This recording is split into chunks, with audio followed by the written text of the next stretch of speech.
à l'ouest de l'Angleterre, le Vichy anglais.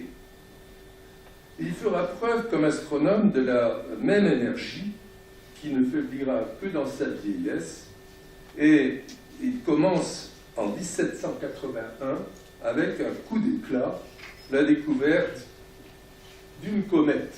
C'était la mode à l'époque. Mais sa chance, c'est qu'il ne s'agit pas d'une comète, il s'agit d'une nouvelle planète, Uranus.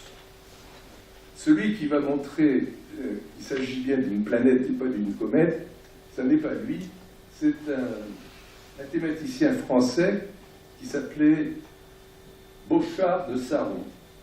Quand j'étais au lycée Jacques Decour à Paris, dans les années 50, je me demandais qui était ce Bochart dont on avait donné le nom à la rue où était l'entrée des sixièmes que je fréquentais. Eh bien, ce Bochart de Saron et surtout ses lèvres vont avoir été le premier noble à être guillotiné pendant la Révolution.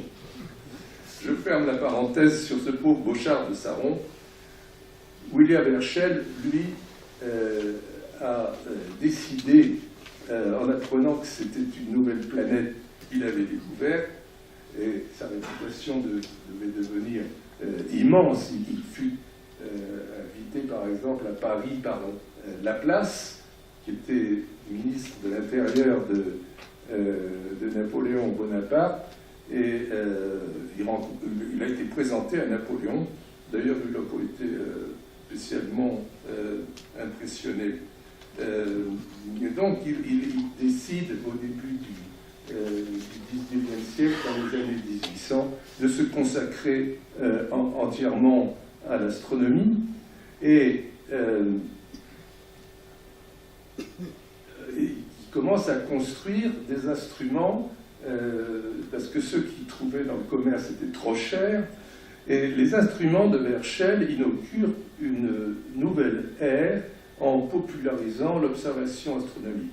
Il a au début fait de nombreuses copies des télescopes de James Short, celui qui avait inventé la parabolisation des miroirs, et c'est comme ça, à vrai dire, que Herschel a continué à gagner sa vie, outre de l'argent qu'il recevait du roi Georges III, à qui il avait donné le nom de la planète qu'il avait découverte, Georgium Sidus, l'astre georgien. Ce n'est pas lui qui a donné le nom d'Uranus. Par la suite, Herschel va construire des instruments géants qui ont excité la curiosité des gens de l'époque. On s'arrêtait pour les voir. Ils étaient visibles en plein air dans la ville de Slough, où ils s'étaient installés tout près de l'emplacement actuel de l'aéroport de Heathrow, et presque sous les murs du château de Windsor.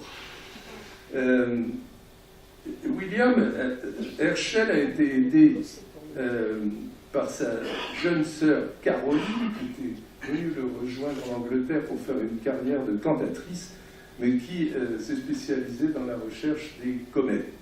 William, quant à lui, est véritablement le père de l'astronomie moderne, parce que le programme qu'il met en œuvre porte sur tout ce qui nous intéresse encore aujourd'hui, les planètes, les étoiles, les nébuleuses, et surtout ce qu'il appelait la construction de l'univers, nous dirions plutôt la structure de l'univers. C'est le premier qui étudie le monde stellaire en profondeur, avec ses grands instruments. Alors, les astronomes officiels sont intéressés, lui rendent visite, mais ça n'est pas leur métier, comme je vous l'avais expliqué. Et ils ne vont pas jusqu'à l'imiter. Ils ont autre chose à faire. Par exemple, Delambre, Jean-Baptiste Delambre, son contemporain, dans son histoire de l'astronomie au XVIIIe siècle, ne mentionne même pas Herschel. En revanche, dès le début du XIXe siècle, de nombreux autres amateurs vont suivre les traces de Herschel. Très peu de professionnels le feront.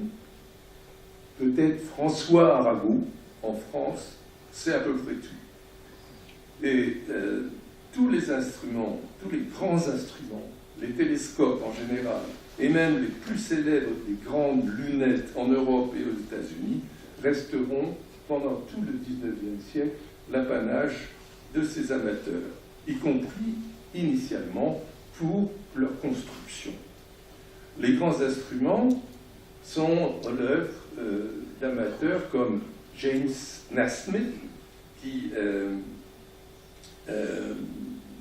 était l'inventeur du marteau-pilon et qui invente la méthode du foyer coudé qui lui permet d'observer confortablement par le tourbillon de sa monture azimutale.